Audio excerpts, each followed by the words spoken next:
Hello everyone, today we talk about the German regional struggle during the reigns of Lothair III and Conrad III.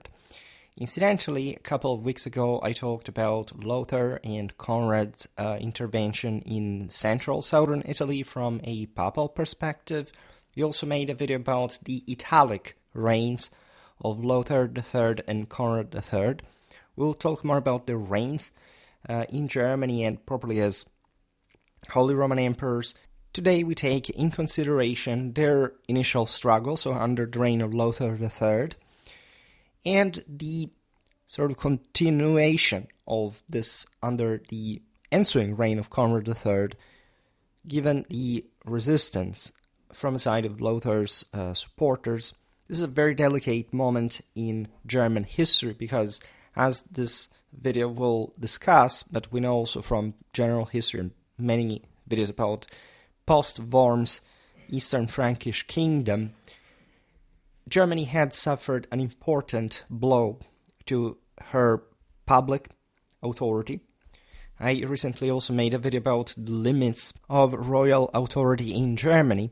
Naturally, much of this revolved around the possibility of funding a Roman expedition that could sanction the imperial power of the sovereign, but also, hopefully from his side, affirm his rule within the Eastern Frankish Kingdom that had historically been particularly parceled, at least in the major so-called ethnic duchies of the realm, that had in fact all a consistent tradition of autonomy, and in fact the first resistance to centralization.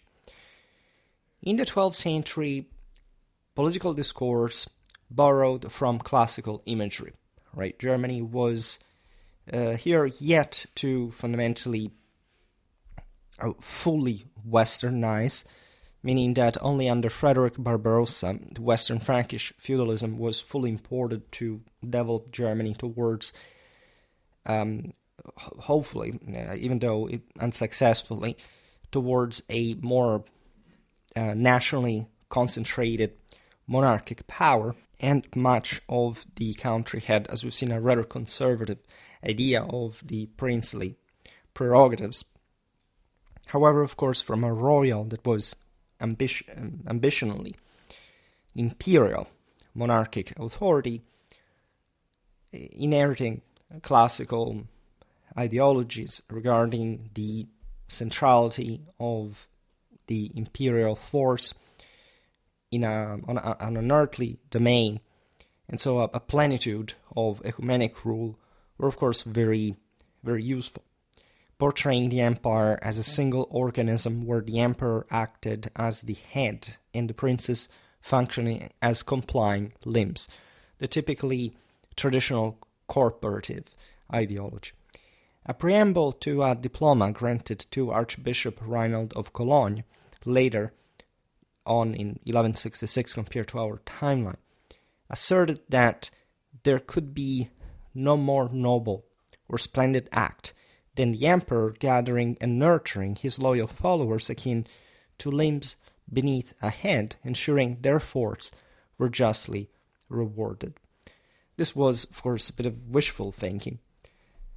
Reinald of Cologne is an interesting figure, born into a noble family around 1120, so witnessing to the main political events of our time. He was educated at cathedral schools, likely including Hildesheim, and possibly studied in Paris, which was a center of intellectual life, to say the least, at the time.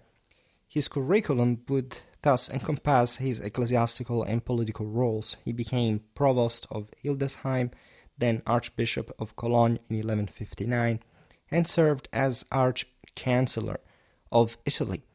His tenure was marked by military and diplomatic efforts, such as acquiring the relics of the Three Magi for Cologne in 1164, where the relics are still preserved, enhancing the city's prestige, and supporting Barbarossa's campaigns in Italy.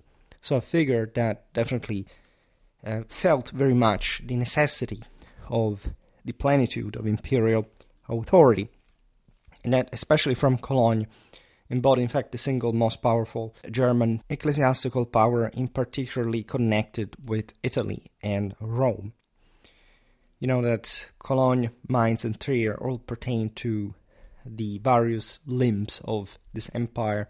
Trier more for the Western Frankish kingdom, Mainz for the Eastern Frankish kingdom, and Cologne for Italy. Not just because of course, the Roman origin of the city, Colonia Agrippina, but because of the centrality that the German Church failed to retain through the imperial medium with the papacy and with the Italian lands.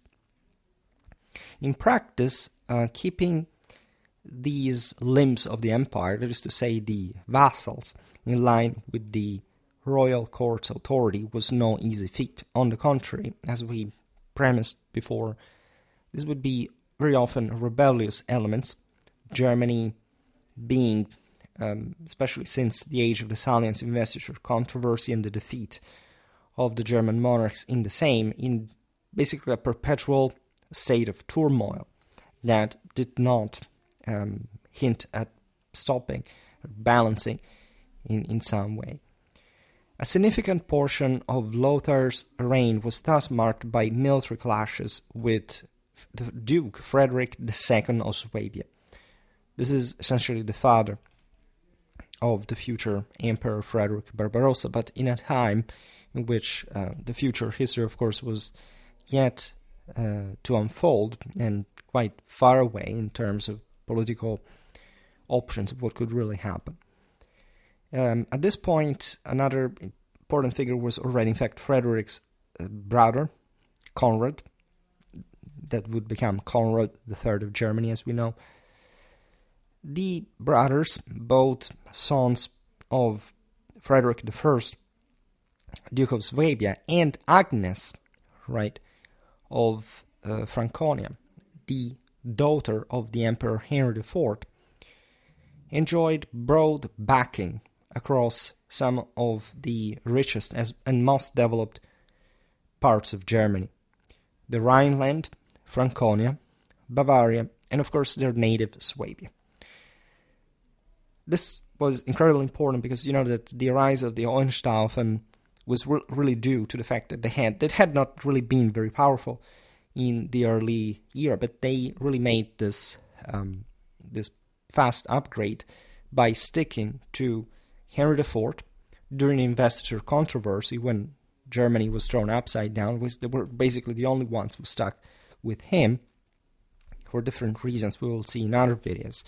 And they were rewarded, in fact, with the marriage of the Duke of Swabia with Henry's daughter. So also the sister of Emperor Henry V. The Franconian and Swabian houses had historically represented the more civilized parts of the kingdom, Romanized at the center of important international traffics, more developed, just inheriting the older Frankish imperial legacy, in many ways being close to Italy than other areas. They had been, in this sense, some of the strongest proponents of some greater power concentration. Lothair III, Lothair of Supplenburg, was a Saxon instead. Of course, he would, as a monarch, try to concentrate power in his own way. The game was the same. But he really represented another world, one that had basically once belonged to the Ottonian military grandeur, but now ever more detached from Mediterranean ambitions and sort of counterculturally rebellious to the monarchy, being more interested in a northeastern expansion towards the Baltic.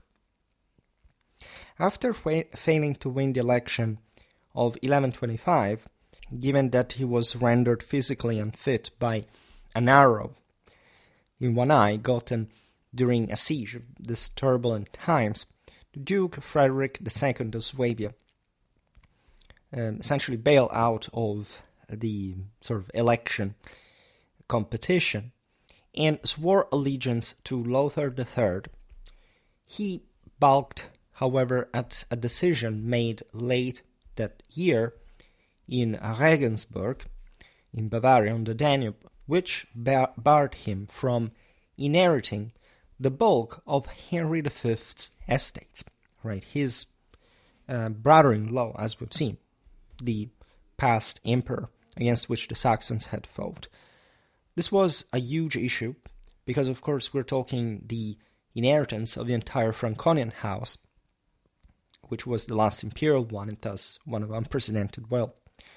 The Hohenstaufen siblings believed the Salian dynasty's territories were rightfully theirs through inheritance, having, in fact, been born of the last heirs to the Salian emperors. Yet, according to the annals of Disio Bodenberg, the Regensburg court determined during the Diet that royal holdings belonged to the governing regime, not individuals, and thus fell under Lothair III's regimenis ditio, or governmental authority, a concept not entirely novel that is also fascinatingly showing you the sort of the blur contrast between, say, the behavior, essentially, of the various protagonists in the competition, depending on whether they were officially, essentially, aside from this anti-monarchic stances, recognized as rulers or not. In fact, Lothair's point was much more in favor of a public monarchic authority separated from personal, private possessions.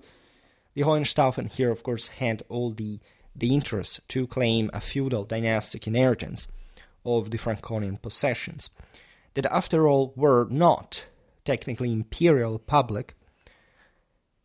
They had belonged properly to a private house.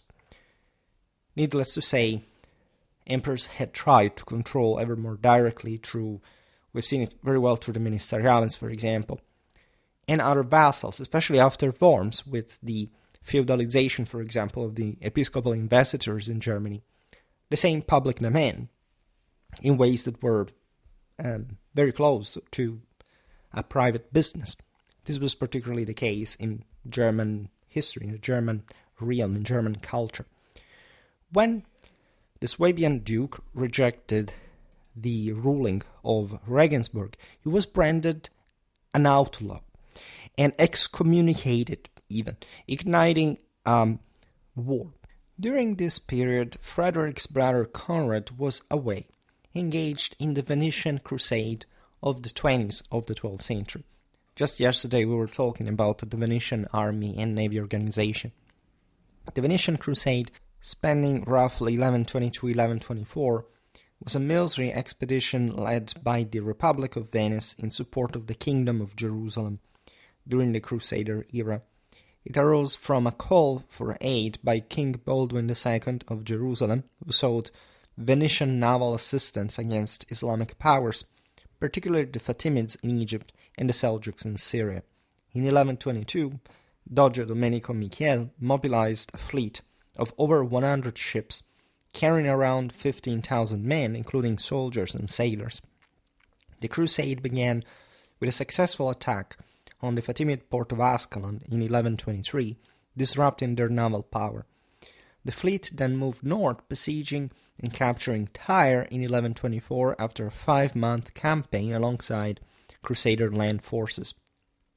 Venice's reward included trading privileges in Tyre and other Crusader ports, strengthening its economic dominance in the eastern Mediterranean. Just think about how this experience would influence Conrad's later leadership in the Second Crusade, just by experience and deeds, and how in turn this inflamed the Mediterranean fantasies of his nephew Frederick Barbarossa. Returning in 1127, Conrad was declared anti-king in Nuremberg by a modest group of Hohenstaufen loyalists. This was the norm. We've seen it with popes, kings. Here, mostly it's a different thing from emperor, because, of course, Conrad had not gone over to Rome, and it was all the issue with the papacy that had also, as we've seen, has communicated the same Frederick of Swabia. So this was just an internal German feud. The reason Frederick, the older sibling, did not pursue the crown himself is connected with, as we were saying before, that natural unfitness. The body had to be intact, right, in order to perform the highest imperial function. His loss in the 1125 election, his pledge to Lothair III, and his excommunication may have, by the way, diminished just his general stand compared to his brother at that point. This is, however, a point of contention because his injury occurred in 1126-27. So before, his brother was more favored on stage. All right, it may have happened in parallel. We're not entirely sure about the chronology. In any case, this physical imperfection as a perspective rex et sacertas, embodying Christ's image, could have further impeded his bid for kingship.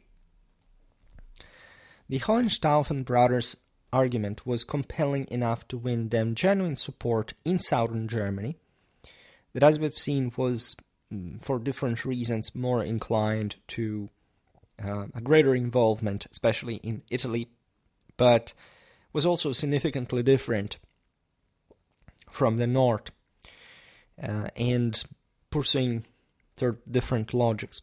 In 1128, Conrad III set out for Italy, himself seeking coronation by the Archbishop of Milan and aiming to seize the Matildine lands which had come under Henry V's control in 1115.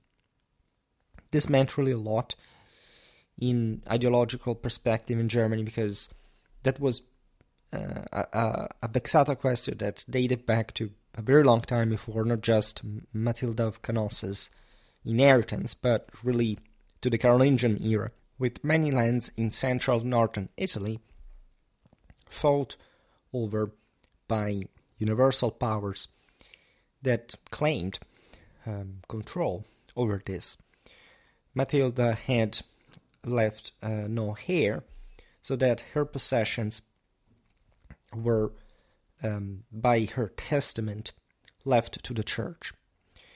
Conversely, the emperors had claimed that essentially these earthly possessions, including essentially fiefs, right, of the empire, would have to go back to public authority at the extinction of such succession line.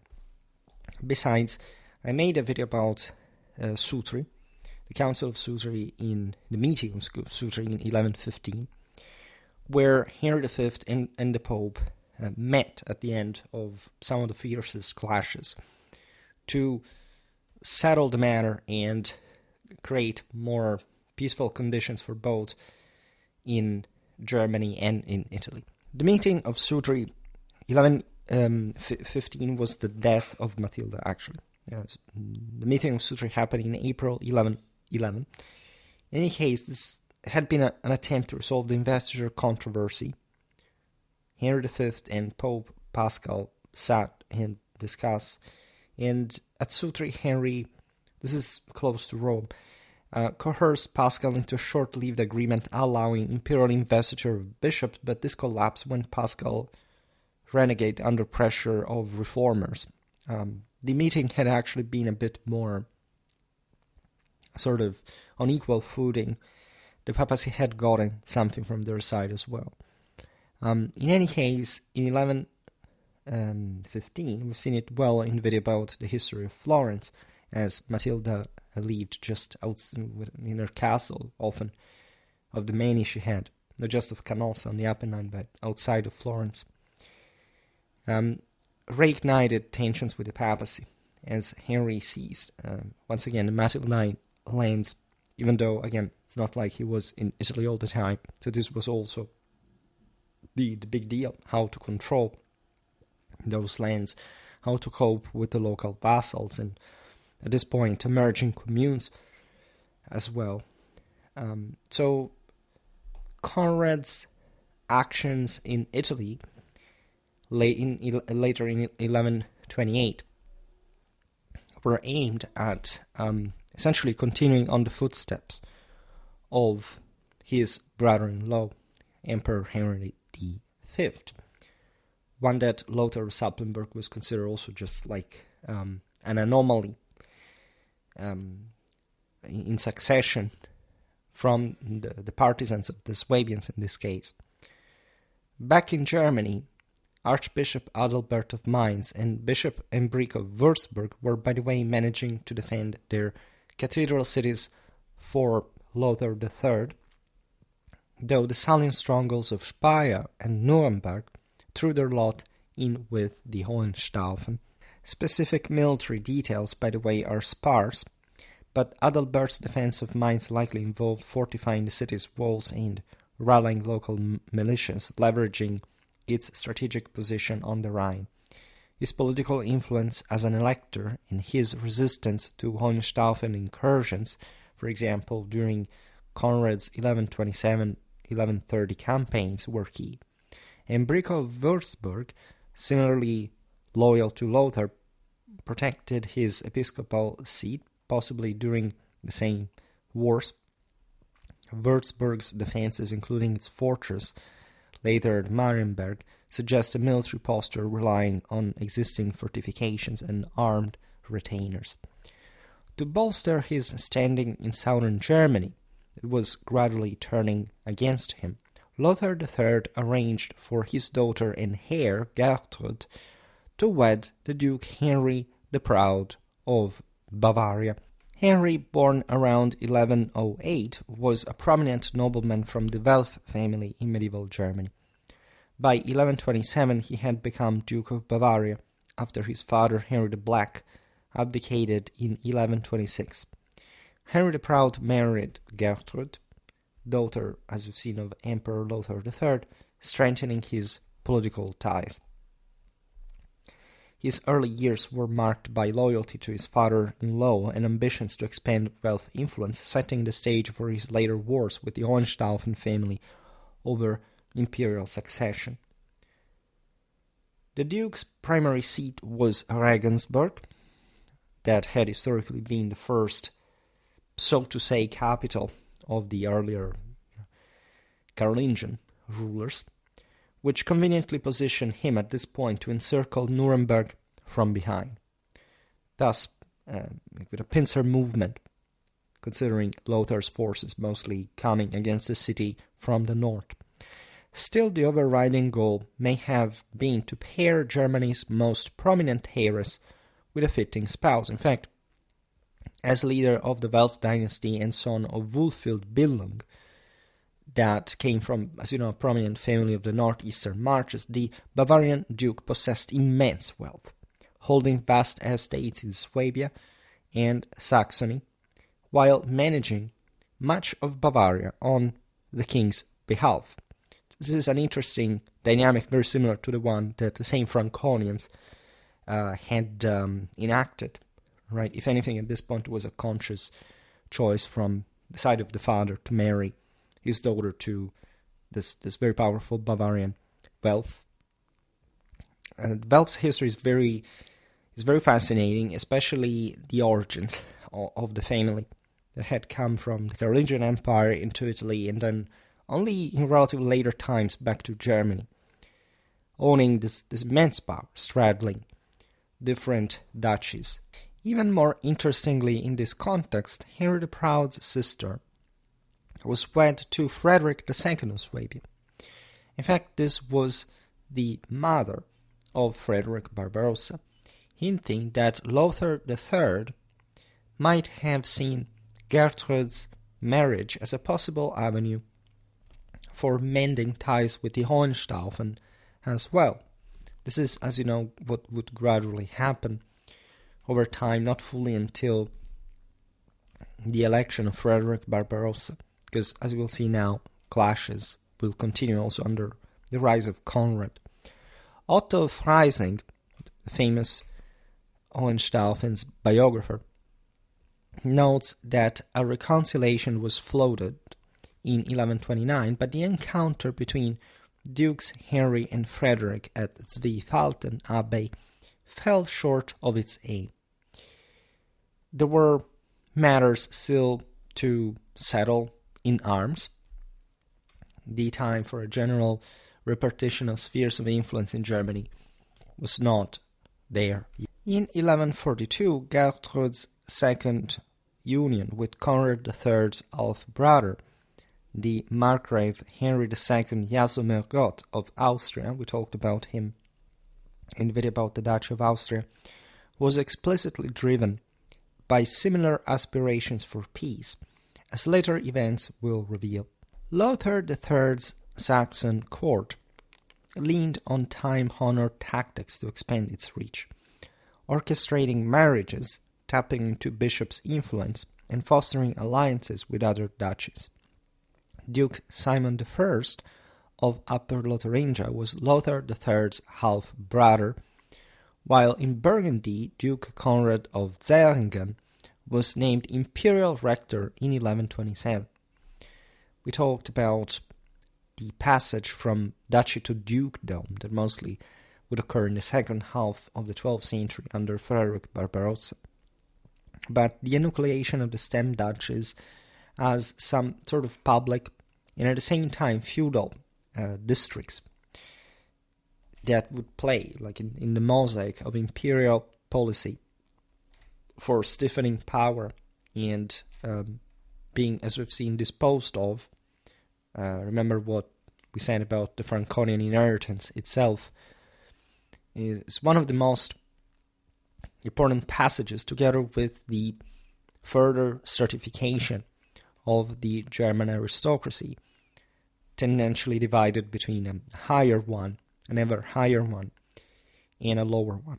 As we said before, this was pretty much like everywhere in France. We hinted at this prior. There would be already a much more developed hierarchy. In Germany was less, but still it was a very private, very oligarchic country as well.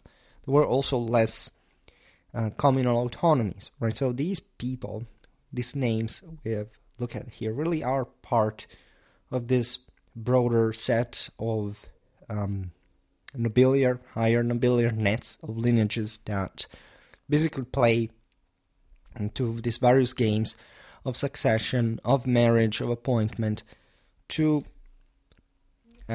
control, in fact, the most politically and strategically relevant parts of the country. Tensions flared between Archbishop Adalbert I of Mainz and the King, Lothair, when Louis I of Thuringia was made Landgrave in 1131, a move the Archbishop viewed as endangering his holdings in Hesse and Thuringia. This indeed aimed at consolidating Lothair's control, not just in northern, but essentially through Thuringia, central Germany, also isolating the Billung Mark in the northeast, and thus any other Hohenstaufen ally in the region. As previously mentioned, Lothair selected adept margraves to spearhead Saxony's renewed push into Slavic territories as part of the Ostsiedlung and a tendentially more Central European-oriented policy of the northern German rulers. Again, it was circumstantial. Had Lothair ruled from southern Germany, he would have had another approach, but this still contributed to form a bloc that would oppose tendentially to western, southwestern Germany. Guided by Norbert of Xanten, the Archbishop of Magdeburg, who is also a famous source of the era, and one that through this archdiocese would, in fact, as you know, have from centuries sort of the moral upper hand over the eastwards conquered territories. Lothair backed Innocent II during the Papal Schism of 1130, we talked about this in a recent video, and hosted him at a court in Liège in 1131. As we've seen, the papacy had tendentially backed Lothair at that point, as the papacy had struggled to prevent the Salians to reinforce themselves in Italy, and fundamentally the Swabians will be countered to in the same way. In appreciation, Innocent II endorsed the bold assertions of the Saxon archbishoprics of Magdeburg and Bremen, the latter with moral sway over Scandinavia, to oversee, in fact, the churches, respectively, of Poland and Scandinavia, assertions rooted in 10th century precedent, and that, in fact, were part of that broader sense of Germanic imperial grandeur and tendential expansionism that at this point were still pretty much alive and real, right? There is a scenario at this point in history whereby, Hungary, Poland, Scandinavia can still become the object of German expansionism. Poland will, in particular, but other campaigns were waged. Markets were founded also in Sweden by the Germans. So there was a potential for that expansion in the attempt also of the papacy to, again, address the German monarchy mostly towards another direction that wouldn't be the south, trying to prevent, aside from the imperial crowning, any further expansion in Italy, although this could not and would not be realistically avoided. Although these goals went unfulfilled, in fact, a longing for the grandeur of the Ottonian and Salian eras, often steeped in legend, persistently influenced the political mindset of the court, bishops, and lay nobility across 12th century Germany. Just think that the Saxons had been at the head of the empire, that they had drastically contributed to renovate up to a century before, and definitely there were sub-German ethnic grievances about this. Again, the Saxon world was really a world on its own compared to especially Swabia or Bavaria. Franconia had been historically associated with Saxony. In fact, the same Salians descended from the Ottonians in bloodline, and everybody, as you understand, was basically each other's relative here. However, the sense that Germany was to expand also beyond these boundaries was at large evident, and had been an effective way at some point, regardless of the costs, to actually content German princes, in as much as, say, during a Mediterranean campaign, at least the king would not be in Central Europe. Despite the persistent threat posed by the anti-king Conrad to his very claim to power, Lothair III of Supplenburg managed to embark on the traditional Expeditio Romana to Italy in 1132, achieving his properly imperial coronation as emperor in Rome in 1133. Consider what Conrad had done, descending in Italy before him, right? So Lothair up to this point was king of the Romans, so would be emperor, and de facto, the higher ruler in the empire. But Conrad had been a thorn in the side, and he had tried, as we've seen, to assert himself as a sort of more recognizably imperial authority, if anything, to the Italic vassals. Surprisingly, the Hohenstaufen brothers ultimately yielded to Emperor Lothair III, though no completely convincing reason explains this shift, considering their unwavering belief in their rightful inheritance of both the crown and the Salian family's estates. Right? One could say that it was a matter of resources. There couldn't be really a forever war, especially consider the general turmoil which Germany had been during generations. As we've seen, there were probably different spheres of influences that were somehow consolidating.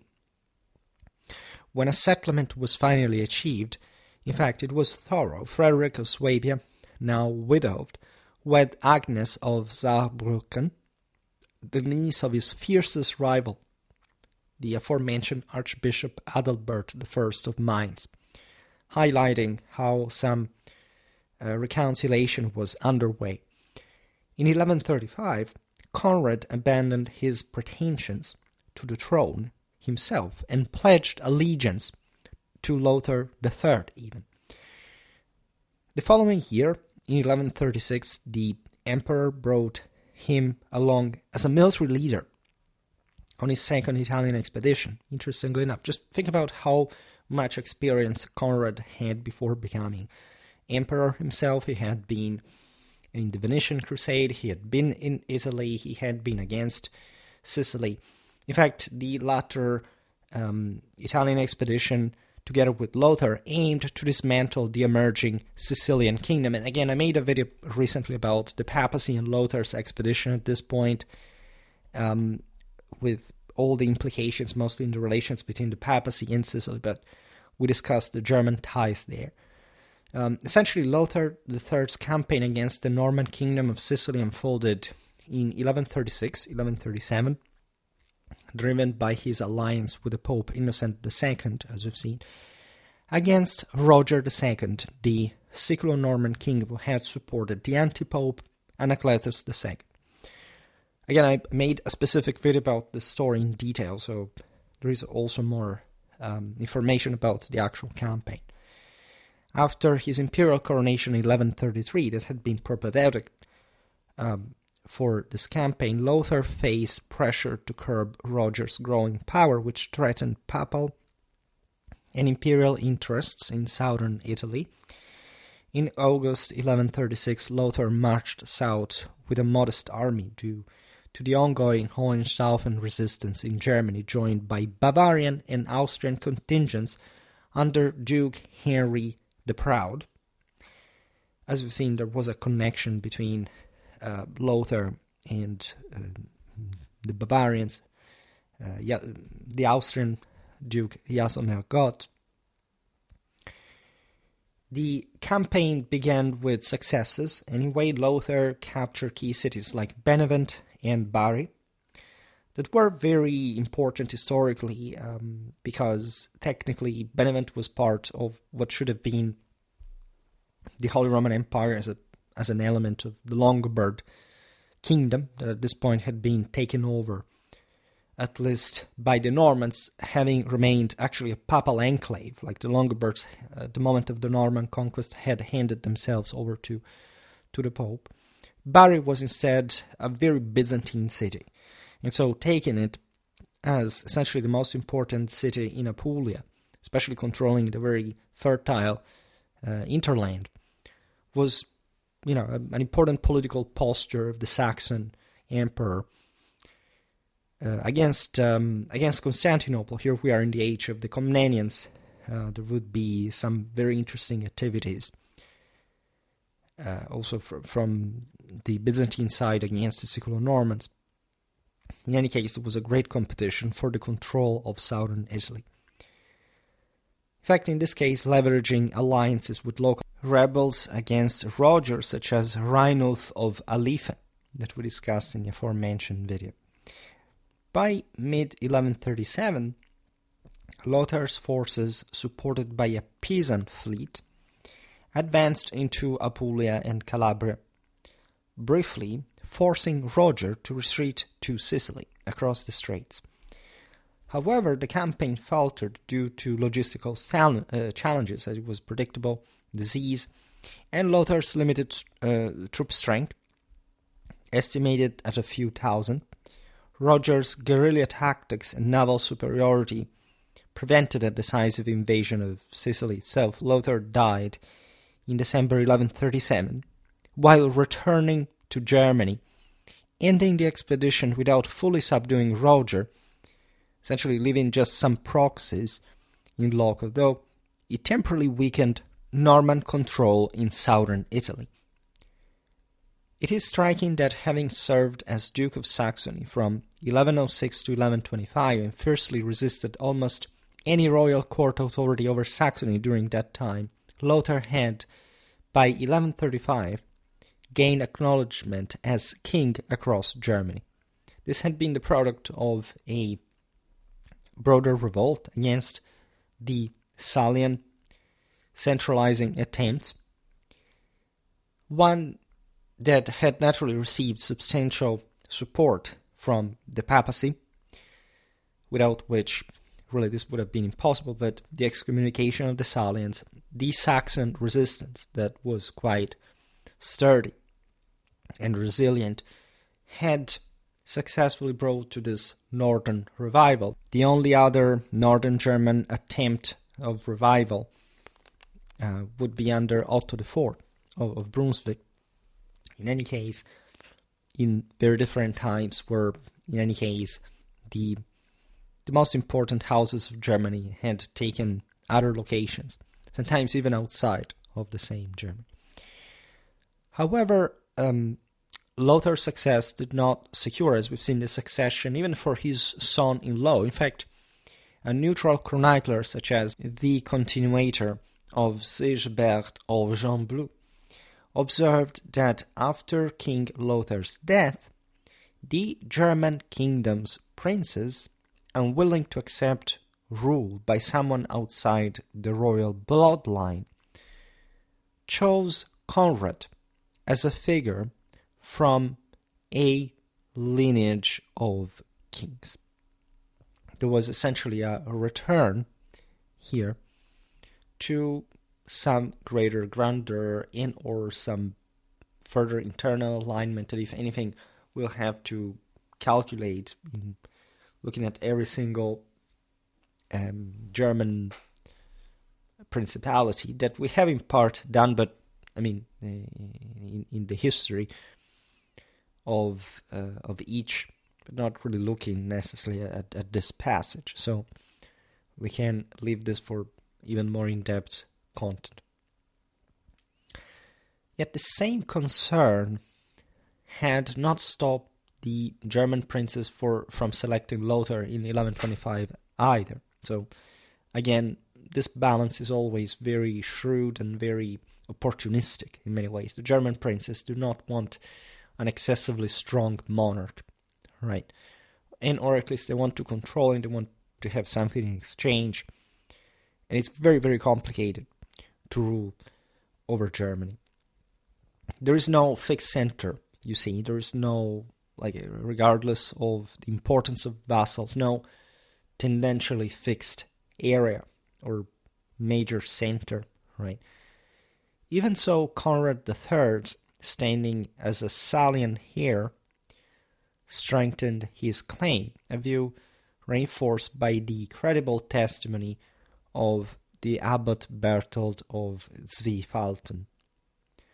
Regarding Henry the Proud, that, as we've seen, was in pole position for further, political stepping up, Berthold of Zweifelten notes that, being, quote, the most formidable among all the realm's princes at the time, he arrogantly assumed the succession was his, yet he was universally lauded for his pride. This is what Berthold writes in his Chronicon, highlighting what we just said regarding how unnecessary it was to elect very strong kings regardless of their current political siding. Though Henry the Proud himself would recognize Conrad III's authority, the newly elected king saw the Duke of Bavaria as a danger to his reign. Obviously enough, they were also, as we were noticing, pretty close in territorial dominions, but say in the distance of the respective household estates. A reasonable account comes from Helmut of Bosau, a source antagonistic to Conrad III and mostly looking at the northeast of Germany. In fact, this is also known as the Chronicas Laborum, chapter 44, stating, when King Conrad ascended to the realm's throne, he aimed to place Albert the Bear in the Duchy of Saxony. Albert was a ruler, very powerful monarch in the northeast.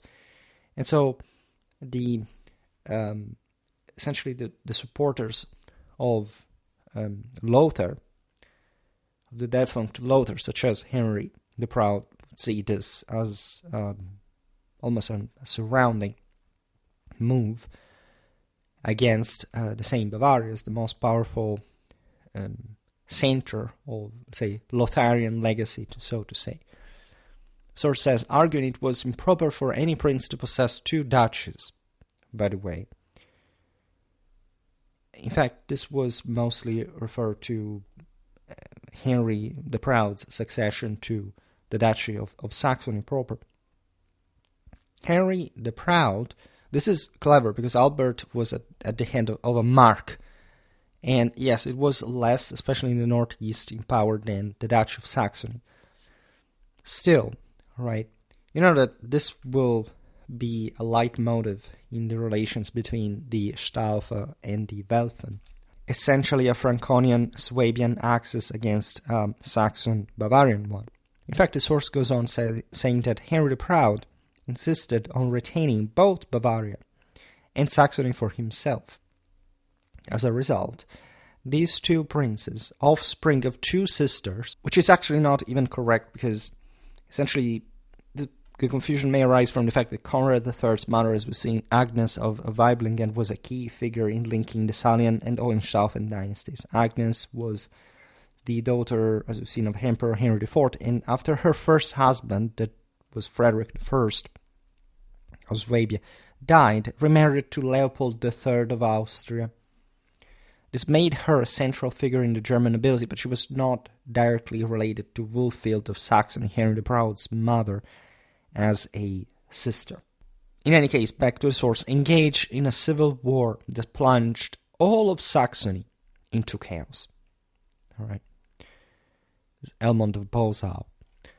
Margrave Albert the Bear, like Henry the Proud, was a grandson of the last Billung Duke of Saxony. And with Lothair III's death, Albert's own claim to Saxony's ducal title gained momentum, also backed by, as we've seen, his previous ties with the Hohenstaufen of Swabia. Helmholtz found Conrad III's unease about Henry the Proud holding two titles justifiable and repeated the rationale without elaboration when Henry the Lion, inheriting his father's cause, sought both duchies in the early 40s of the 12th century and was refused Bavaria. You understand how that feud had really started from a long time. Besides, the Swabians had basically claimed the Salian and even Matildic legacy. So that's a bit more even than, Saxony and Bavaria just per se. Historical examples of princes ruling two duchies did exist. By the way, though, it's possible neither Conrad III nor Helmholtz knew of them. In historical antiquities, here you could find that happening already in the Eastern Frankish kingdom. But that was not important, right? This source, they would have known that, by the way. But these sources were, of course, reflecting mostly their times, concerns, practice, in general institutional culture. The king's misstep lay in trying to wrest both duchies from Henry the Proud at once, because that was also a very solid basis of power, and in Saxony there were lots of people eager to support him. You understand here how important these spheres of influence are becoming, essentially gluing together countries that didn't really even have much in common, such as Bavaria and Saxony, as a matter of fact.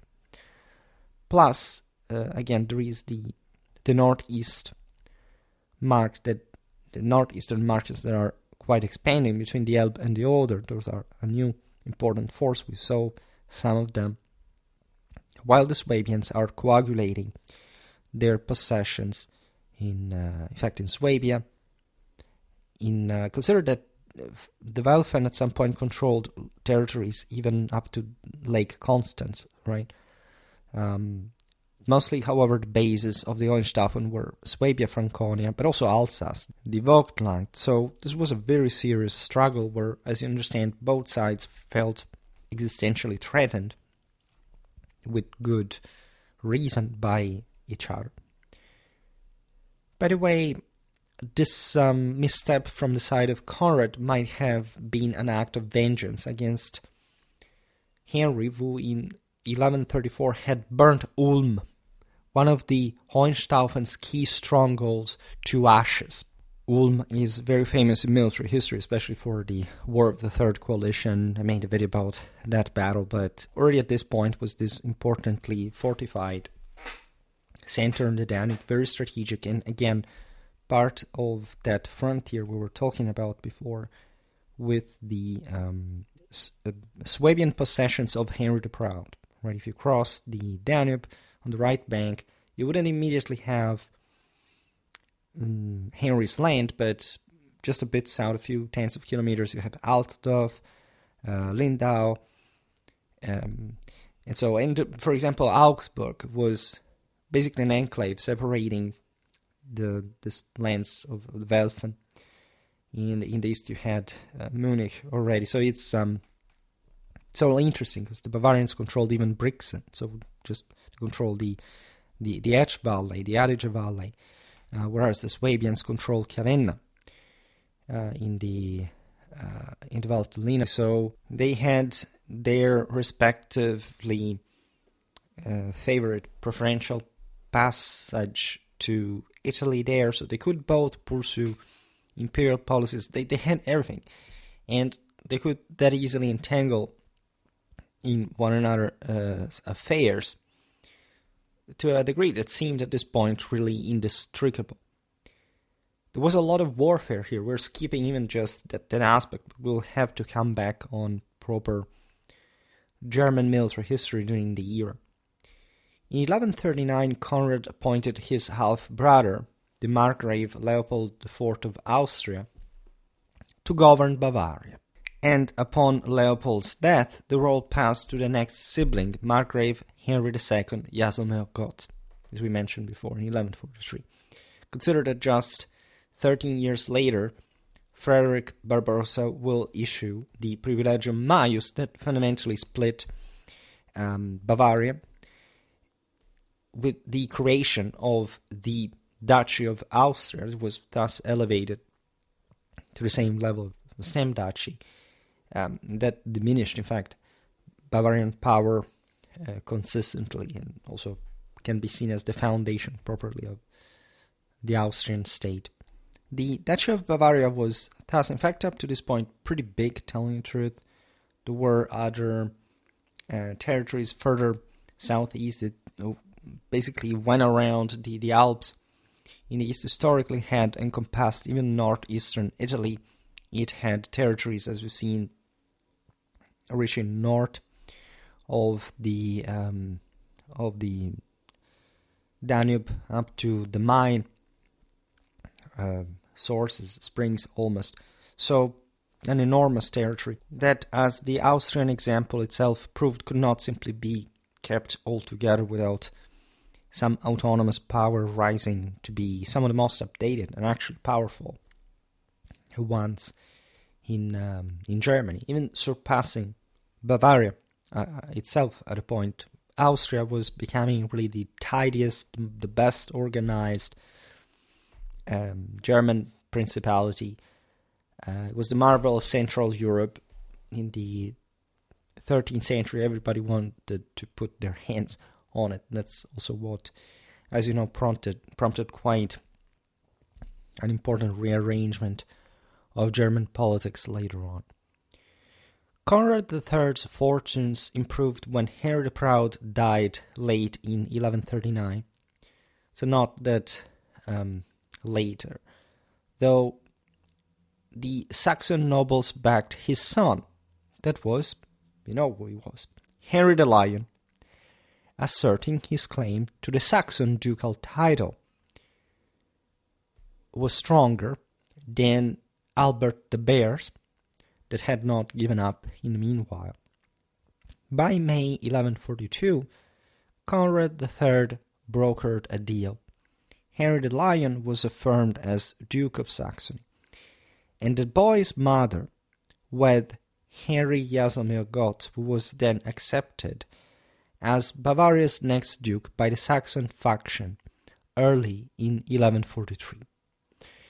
Much as Lothair III had quelled personal disputes by 1135, this is very interesting because, by the way, we are prone to think as Henry the Lion had basically just been ruling both Bavaria, actually more directly from his father's original house, and Saxony, as well as we know later as an addition, but he actually would succeed to the Duchy of Saxony and not rule over Bavaria, that was actually ruled by Henry Jaromir Gott.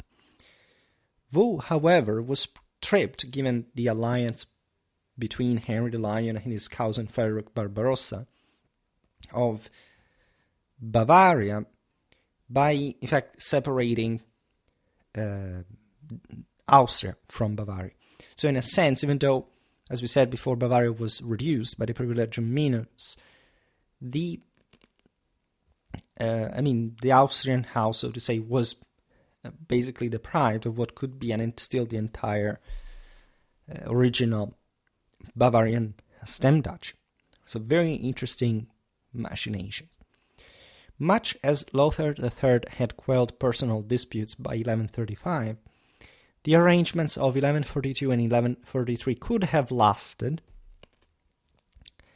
under Conrad had Gertrude of Saxony not perished in childbirth in April 1143. As we've seen, this was the daughter of Lothair III, mother of Henry the Lion, from her previous marriage, now the wife of Henry II Jaromir Gott. So this changed a lot in terms of succession as well, because you could have had that Austrian branching further. In fact, instead, as it too sadly happened at the time, Gertrude died of child labor, and this changed a big deal dynastically. Supported by his Swabian uncle Welf VI, this is yet another important figure, Henry the Lion then rejected his stepfather's claim to Bavaria, because the notion was at that point, if Henry had this half brother from in fact his Jaromir Gott and his mother Gertrude, things would have allowed for a further consolidation of the Austrian house in Bavaria, so he could have not asked for that. And as we've seen, this was a burning issue because that was actually the ancestral house of Welfen, or at least the one from which they had started even for their rule over Saxony. So this is an incredibly intricate, also familiar issue, right? Besides, Welf VI is an interesting figure. It was basically Henry the Proud's younger brother, right? He didn't rule Saxony or Bavaria himself, but supported Henry the Lion's rise while pursuing his own interests in Italy and Swabia. And so it's another figure that we will see better at some other point, but he could back from southern Germany the same nephew, Henry. Conrad III, the Duke Henry Jaromir Gott, and Welf VI essentially agreed to, at that point, participate to the big event of the time, that was the armed pilgrimage to Jerusalem. The Second Crusade would turn out to be the shame of Damascus, a terrible expedition led together with the French king as well. The two fields in the Crusade camp did not really like each other very much. It was sort of a very complicated story. So at that point, Henry the Lion, because we'll talk about more in depth that Crusade, we never, I think, ever made a video on it, but if not in general, Henry the Lion thus would pose his pursuit of Bavaria during the absence of his uncle and the same Conrad, so there was less pressure. He didn't want to act as if he was just exploiting all that illustrious absence from Germany, gone over to the Holy Land. On the contrary, he spearheaded, which was a parallel crusade, the Venetian conquest in the east, so pursuing again that Baltic purpose. We talk about the Wends. These were all these peoples east of the Elbe, of the Oder, that were resisting Christianization, or at least the expansion of essentially the Frankish world, the Romano-Frankish world broadly meant. And that lived along Saxony's border, so this had very interesting implications also for the Eastern marks, etc. But we will see it more in detail in another video. In the meanwhile, Conrad's son, Henry Berengar, was chosen as the next king of the Romans. As we know, this wouldn't quite lead to his rule. Though the Second Crusade ended in defeat, it still enhanced the empire's reputation somehow, because the German participation was essentially a novel thing. Yes, of course, there had been German crusaders and various adventurers, mercenaries, scattered pretty much everywhere. But at this point, the Second Crusade is a very important statement from the side of kings. This was a crusade of kings, unlike the first one, where basically everybody was excommunicated at the time, including the king, the emperor. And so it was a baronial crusade, as you know, it was no king. Now, the major rulers in Europe, such as Conrad, were to show that they could essentially take control of the military journey from the papacy, that in the case of the Hohenstaufen was also antagonistic to properly this specific ruler, right? Here again, there would be so much to say also about papal policy, etc. But as you understand, we can't talk everything, and we will do it in another video. Besides, there was no specific settlement of the Welf-Staufer conflict in Germany after the Crusade. In fact, returning from it, Conrad still opposed the merger of Saxony and Bavaria that Henry the Lion demanded as his entitlement, leaving the matter unresolved at Conrad's death in 1152. And so, as you know, 2 years later, the election of Frederick Barbarossa was granted through this power sharing again, the Hohenstaufen having essentially Swabia-Franconia, and the Welfen, Bavaria and Saxony. It's important to look at you understand how cursory over the relative monarchic policies this thing is. We could make a much more in-depth history of these rulers, and surely I will begin some series based on that, right? Looking at proper the individual rulers' reigns from their individual perspective, even to highlight a more evidential approach. But it's also intricate that even if we chose that, we couldn't tell the whole story, right? And so think about how perennially intertwined history is. This is the 12th century, by the way. It's not by documentation the 19th or something like that. So it tells you how big and complex history is in general, and how much care you must have in order to handle it in an effective way. Besides, when we look at this history, we have made so far enough videos really to cover a lot of different aspects. And again, this evidential side of the story is honestly the one I like the most. I mean, this is still evidential after all, maybe not in that perspective of the individual ruler, but something that takes in consideration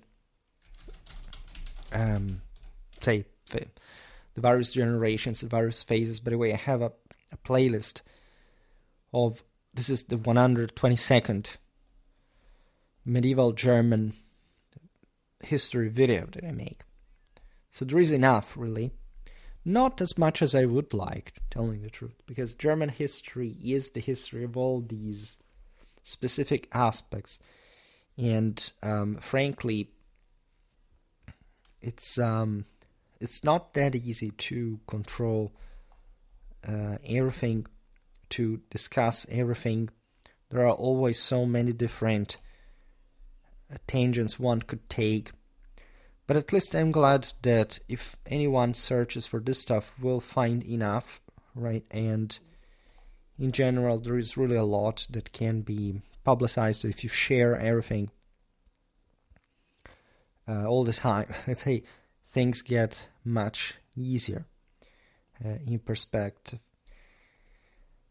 For today, however, I stop it here. I just hope that you enjoyed this video. If you did, please share it. Otherwise, leave a like or subscribe to my channel if you're interested in my upcoming content. As always, I thank you heartily for listening to me. I wish you a nice time and see you next time.